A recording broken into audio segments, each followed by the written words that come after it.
Hi guys! Good morning! Welcome back to my channel. And for today's vlog, nandito tayo sa Ridgecrest. Ang gate ng subdivision na ito is along Molino Road. Napakalapit lamang nito sa Daang Hari, sa Ayala Bermosa, sa Ibiya, at sa SM Molino. And this is the house. This is 3-story. Meron siyang 4 to 5 bedrooms at meron siyang 3 toilet and bath.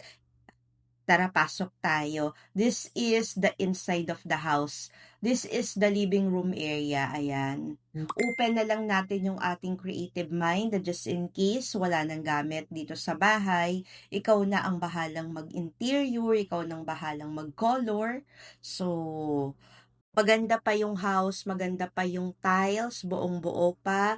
Yung color combination natin dito medyo green, yellow, tsaka blue. So, ikaw, kung medyo gusto mo on the neutral side, white, cream, beige, pwedeng-pwede mo naman yan ipabago. This is the kitchen.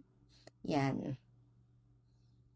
Maayos pa yung kanyang kitchen cabinet, tsaka yung mga tiles. Meron tayong toilet and bath dito sa ibaba, tapos meron din sa second floor at saka sa third floor.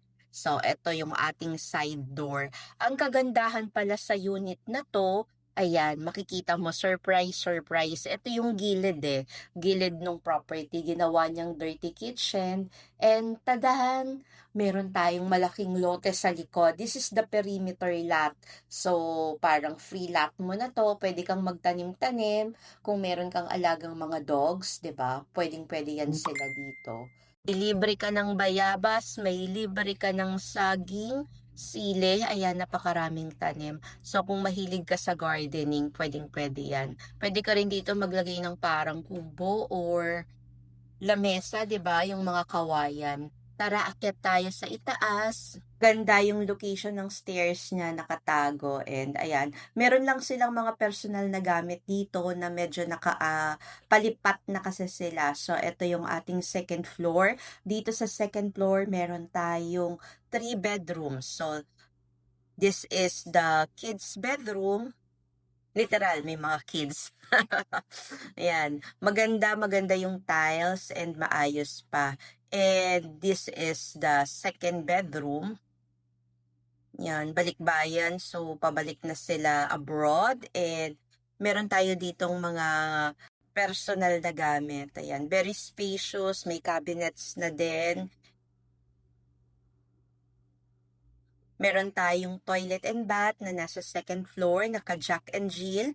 May access siya doon sa kabilang side ng mga bedrooms and doon sa master's bedroom. Meron din itong balcony, hindi ko na lang din na open. So, ito yung ating third floor. Yan, meron tayo ditong small room. Actually, parang stock room to supposedly or pwede mo gawing office. Pero this one, ginawa pa nilang isang bedroom. Ito yung ating isang buong floor siya.